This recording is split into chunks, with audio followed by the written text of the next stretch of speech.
Enlaces Wi-Fi. O padrão de redes locais sem fio é o padrão I30802.11. Esse padrão foi baseado nas redes Ethernet e utilizam faixas de frequência ISM, Industrial, Scientific and Medical, geralmente na faixa de 2.4 GHz e 5,7 GHz. As redes locais sem fio possuem três arranjos de conexão: as redes ad hoc, as redes com Access Point ou Basic Service Set e as redes Extended Service Set. Nas redes ad hoc, as estações comunicam-se diretamente entre si. Existe uma conexão entre estações. Não existe um elemento central, um ponto de acesso central, e as estações conseguem se comunicar apenas com as estações que estão dentro do alcance delas. Então são redes entre estações com comunicação direta entre elas.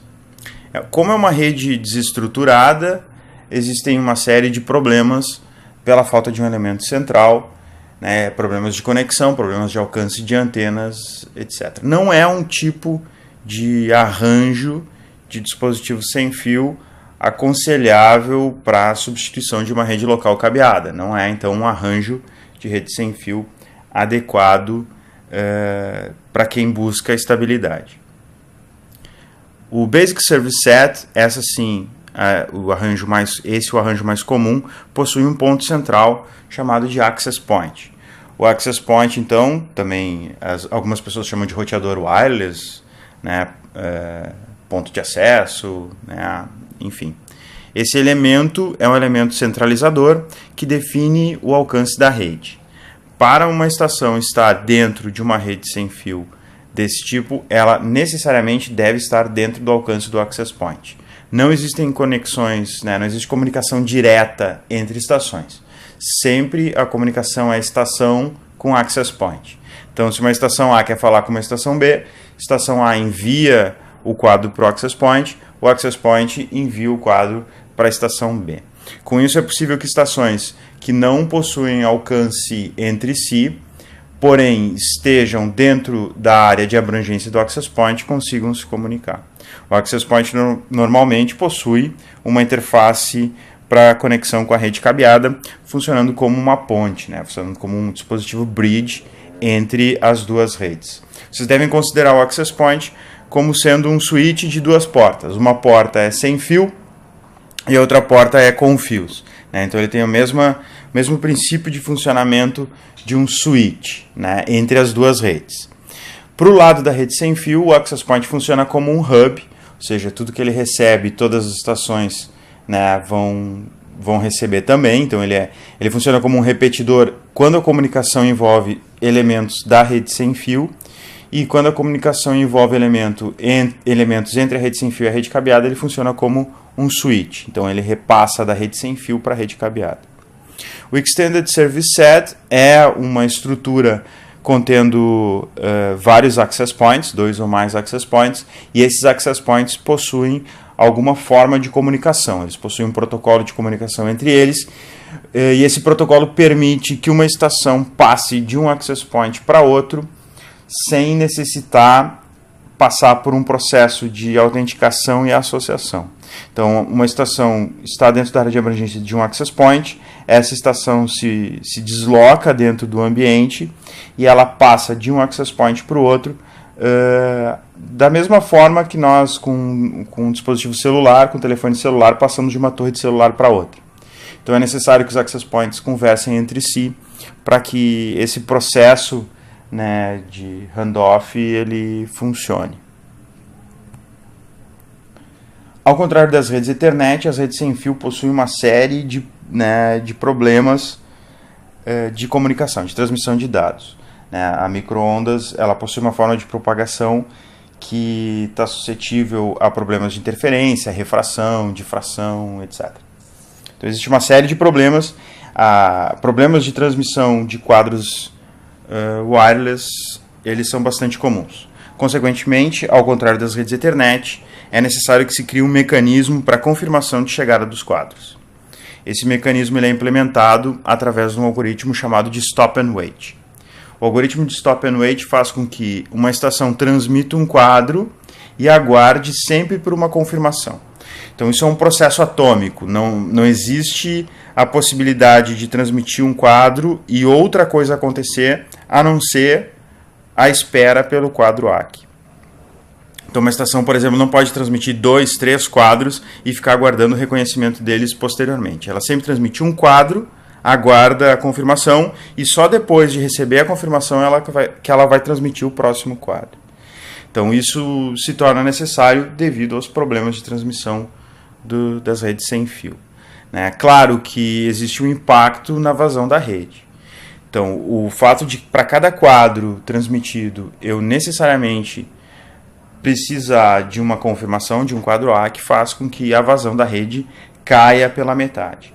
Significa assim, quando nós temos uma rede 11 megabits por segundo, uma rede 802.11b, na realidade a vazão de dados efetiva vai cair pela metade, vai para 5.5, alguma coisa assim. Quando nós temos uma rede de 54 megabits, ela vai cair para 27, assim por diante.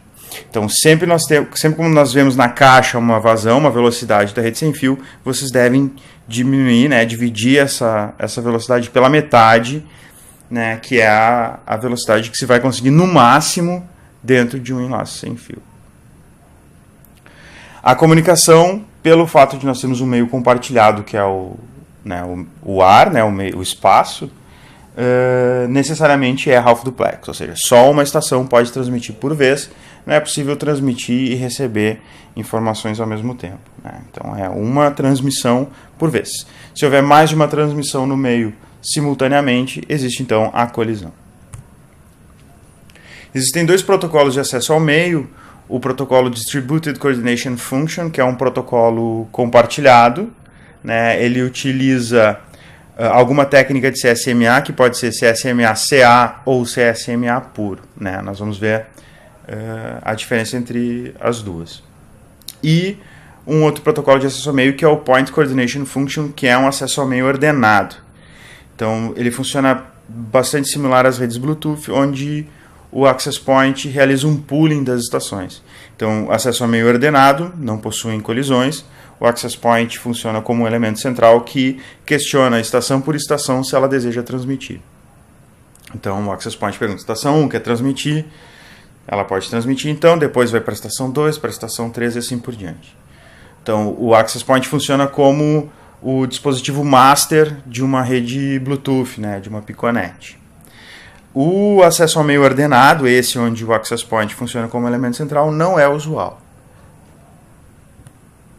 Então, o que nós temos de mais usual, né, é o padrão das redes sem fio, quando nós tiramos o equipamento da caixa, é o acesso ao meio distribuído, né, com utilização do CSMA puro.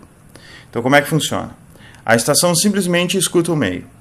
Se o meio estiver ocioso, ela transmite. Não existe, como na rede Ethernet, o Collision Detection. Ela não detecta colisões. Ela simplesmente transmite.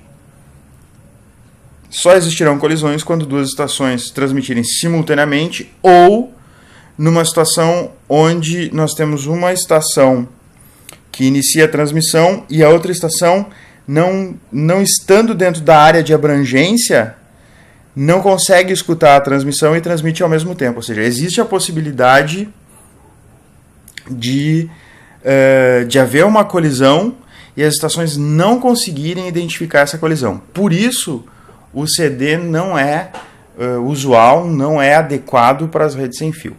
Esse problema é um problema chamado de nodo escondido e nós vamos ver ele agora em seguida.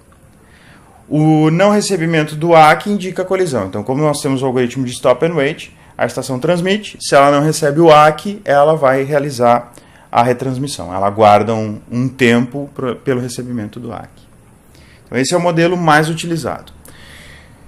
O que esse modelo não trata? É a questão dos nodos escondidos. O que é o nodo escondido? Imaginem que eu tenho aqui 2 estações e um access point. Ambas as estações estão dentro da área de abrangência do access point, ou seja, A fala com o access point diretamente, B fala com o access point diretamente. Como nós temos aqui uma rede Basic Service Set, as 2 estações estão dentro do mesmo enlace, estão na mesma rede. A questão é que o que A transmite não é recebido por B. Ou seja, B não está dentro da área de abrangência de A e A não está dentro da área de abrangência de B. Ou seja, uma estação está escondida da outra. Se B está transmitindo um quadro e A decide transmitir, utilizando o CSMA, o A vai escutar o meio e ele não vai conseguir escutar o que B está transmitindo. Se ele iniciar a sua transmissão por pensar que o meio está ocioso, ele vai ocasionar uma colisão tardia para o access point. Ou seja, o access point que estava recebendo o quadro de B, de repente começa a receber sinais de A e ele, access point, não consegue mais separar esses sinais. Ou seja, o access point não vai conseguir recuperar nem o quadro de B, nem o quadro de A. Então, essa situação não consegue ser tratada pelo collision detection, porque a estação transmitir e continuar escutando o meio, ela vai escutar somente a transmissão dela, ela não vai escutar a transmissão da outra estação. Então, como fazer para tratar a situação do nó escondido? Se utiliza, então, a técnica de CSMA-CA, Carrier Sense Multiple Access with Collision Avoidance. Então, não se tenta detectar uma colisão, se tenta evitar que a colisão ocorra. Então, como é que funciona? Primeiro, a estação escuta o meio, como todo o CSMA. Se o meio estiver livre, a estação vai enviar um quadro especial chamado de Request to Send.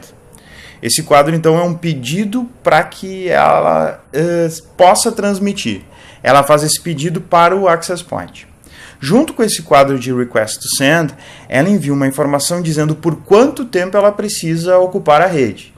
Então ela calcula o tamanho do quadro que ela quer transmitir, ela verifica a vazão da rede e ela diz, olha, eu preciso de tantos microsegundos para a transmissão dessa informação. Ao receber o Request to Send, o access point vai responder com um quadro especial que é o Clear to Send, dizendo, ok, você pode transmitir, e o access point informa qual é o Network Allocation Vector atualizado. Então, por quanto tempo ela tem ainda disponível o meio para transmissão. Quando a estação recebe o Clear to Send, ela então, finalmente, vai enviar o quadro pelo tempo disponível da rede, pelo tempo que ela pediu no Network Allocation Vector. No final, a estação destino, que é o access point, responde então com um ACK dizendo que o processo ocorreu sem problemas. Bom, por que isso resolve o problema dos nodos escondidos? Vamos imaginar a mesma situação. A e B não conseguem se enxergar, um não escuta a transmissão do outro, e o access point está no meio do caminho. Quando A envia o request to send com o Network Allocation Vector, o access point sabe então que ele precisa reservar o meio por um determinado período de tempo.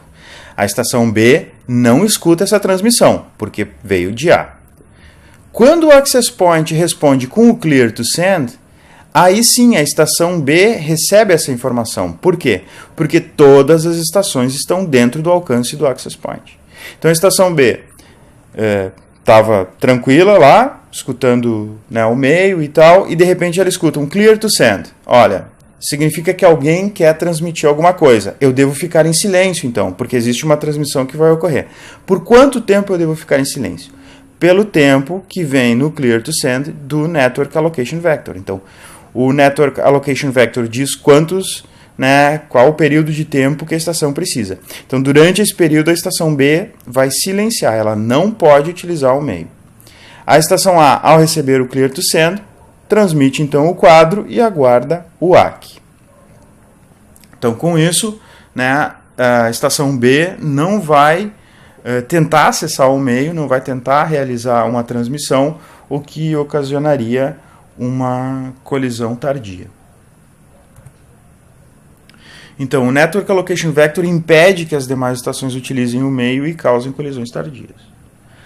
O CSMA-CA, no entanto, não é utilizado por padrão por causa do overhead. Se o simples fato de, para cada quadro transmitido, eu precisar receber um ACK e isso divide a minha vazão pela metade, imaginem que a transmissão do request to send aguarda pelo clear to send, depois transmite os dados, depois recebe o ACK, isso causa um impacto na vazão de dados de aplicação da rede bastante grande, ou seja, isso vai diminuir minha velocidade da rede significativamente. Então, se eu quiser utilizar o CSMA-CA, ou seja, se eu detectar que estão ocorrendo colisões tardias na minha rede, que eu tenho problemas, sim, de nodos escondidos, eu devo configurar diretamente no Access Point a utilização do Request to Send. Como é que eu faço isso? Na configuração do Access Point, eu vou dizer para ele, olha, quadros maiores do que um determinado valor devem obrigatoriamente utilizar o Request to Send. Isso é configurado no Access Point e todas as estações passam a respeitar isso. Por que eu defino o tamanho do quadro? Porque eu vou considerar que as colisões tardias vão ocorrer com maior probabilidade em quadros maiores. Então, quadros pequenos, eu não uso o CSMA-CA, eu não uso o Request to Send, e para quadros grandes, aí sim eu vou utilizar essa estrutura toda. Tudo isso para minimizar o impacto da necessidade de se gerar esses quadros todos para a transmissão dos quadros, né, de dados. Então, eu consigo evitar o overhead para esses quadros pequenos. Aqui eu coloquei uma tela de um Access Point, bastante, né, comum, Access Point doméstico, assim, para uso residencial. Eu tenho aqui uma configuração avançada e aqui eu tenho a definição do threshold, desse limiar para envio de Request to Send. Aqui vocês podem ver que o valor 2.347 faz com que o Request to Send não seja utilizado. Então eu digo que somente quadros acima de 2.347 bytes devem utilizar o Request to Send, mas esse é o tamanho máximo de um quadro Ethernet, consequentemente ele não vai utilizar o Request to Send nunca. Se eu detecto que existem muitas colisões tardias, que eu estou tendo o problema de nodos escondidos, eu vou diminuir esse valor até que eu fique com um custo-benefício do CSMA-CA equilibrado. Esses então são os padrões de nível físico das redes 802.11. O primeiro padrão surge em 97, chamado de 802.11, utiliza a faixa de frequência de 2.4 GHz e técnicas de espalhamento espectral chamadas de Frequency Hopping Spread Spectrum e Direct Sequence Spread Spectrum. Chega a uma vazão máxima de 2 megabits por segundo. O segundo padrão, 802.11b, surge em 99, utiliza a faixa de frequência de 2.4 e espalhamento espectral High Rate Direct Sequence Spread Spectrum, chegando a uma vazão de 11 megabits por segundo. O 802.11b foi responsável pela popularização das redes sem fio. Também no mesmo ano surge o padrão 802.11a, utilizando uma frequência diferente, de 5,7 GHz, e um espalhamento espectral Orthogonal Frequency Division Multiplexing. Graças a essa nova técnica de espalhamento espectral, ele atinge a vazão de 54 megabits por segundo. O 802.11a não foi um grande sucesso comercial, principalmente porque ele era incompatível com o 802.11b. A incompatibilidade se deve à utilização de faixas de frequência diferentes, fazendo então com que as pessoas que já haviam comprado equipamentos B tivessem que trocar todos os equipamentos caso quisessem utilizar as vantagens do 802.11a. Para contornar esse problema, surge então em 2002 o padrão 802.11g, que é exatamente igual ao 802.11a, porém volta para a faixa de frequência de 2,4 GHz, sendo compatível com o padrão B. Isso torna então o 802.11g como um grande sucesso comercial e se atinge agora os 54 megabits graças ao OFDM. Em 2007 surge o padrão 802.11n, que utiliza tanto as faixas de frequência de 2.4 quanto 5,7 GHz.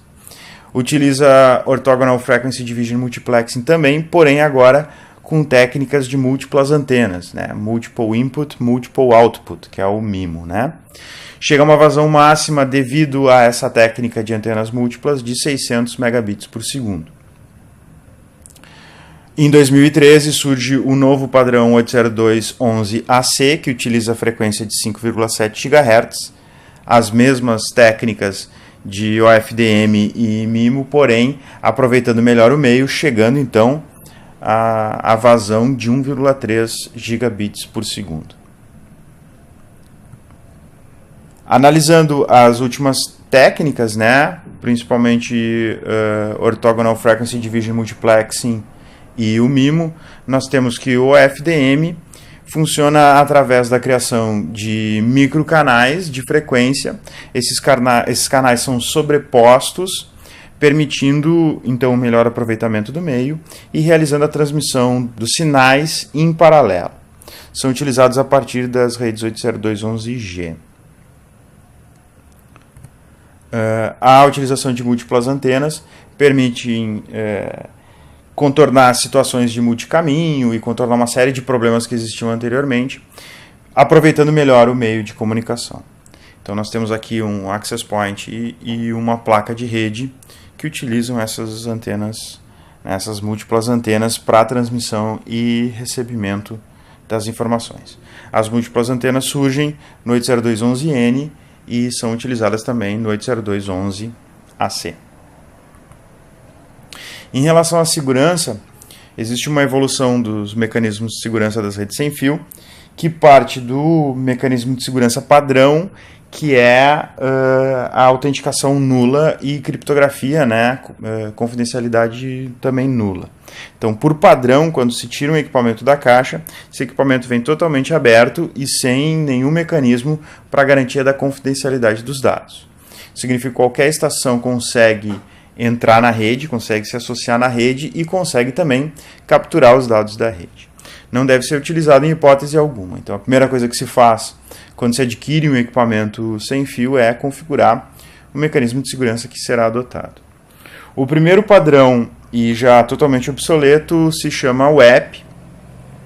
Ele utiliza uma senha de acesso que era configurada no access point e nas estações. Então, se configurava o access point para utilizar o WEP, se cadastrava no access point uma senha e essa mesma senha era cadastrada também nas estações. O WEP possui problemas bastante graves em relação à segurança, tendo a possibilidade de quebra de criptografia através de algoritmos de análise estatística. Isso significa que um atacante consegue, a partir de um grande volume de dados capturados da rede, dados criptografados, ou seja, o atacante fica próximo a uma rede que está utilizando o app, ele captura pacotes dessa rede, ele consegue realizar uma análise desses pacotes utilizando um software e a partir dessa análise ele consegue obter esse segredo que foi cadastrado no access point nas estações. Então o app não deve ser utilizado em hipótese alguma. Para solucionar os problemas graves que surgiram com o app, foi criado o WPA. O WPA é uma atualização do algoritmo app, criando uma troca de senhas temporária, Temporal Key Integrity Protocol, TKIP. Esse mecanismo fazia com que essa senha compartilhada entre o access point e as estações fosse mudada de tempos em tempos. Então isso impossibilitava com que o atacante realizasse a análise estatística dos pacotes, porque ele não conseguiria um volume necessário de pacotes para fazer a quebra. O WPA, no entanto, possui também problemas de segurança no momento da autenticação de estações. Então, durante o processo de autenticação, onde uma estação autorizada realiza a associação e autenticação com a rede, ou seja, quando uma estação entra na rede, se um atacante capturar esses pacotes, ele consegue fazer uma análise utilizando força bruta, Então, um ataque de dicionário, ou seja, testando várias senhas, ele consegue quebrar também esse segredo compartilhado. Surge então o WPA2, que utiliza um algoritmo criptográfico completamente novo chamado de AES. É um algoritmo criptográfico bastante utilizado em diversos sistemas e bastante robusto. Então, o WPA2 é o algoritmo criptográfico que deve ser utilizado nas redes sem fio hoje. Esses algoritmos, então, dizem respeito à confidencialidade dos dados, à criptografia dos dados da rede sem fio. Quanto ao processo de autenticação, nós temos nas redes a possibilidade, a partir do WPA, de autenticação utilizando o Pre-Shared Key e 802.1x, que é a autenticação Enterprise. Então, o Pre-Shared Key é uma senha compartilhada entre access point e estações. Então, essa senha compartilhada deve ser cadastrada no access point e em todas as estações que vão entrar na rede.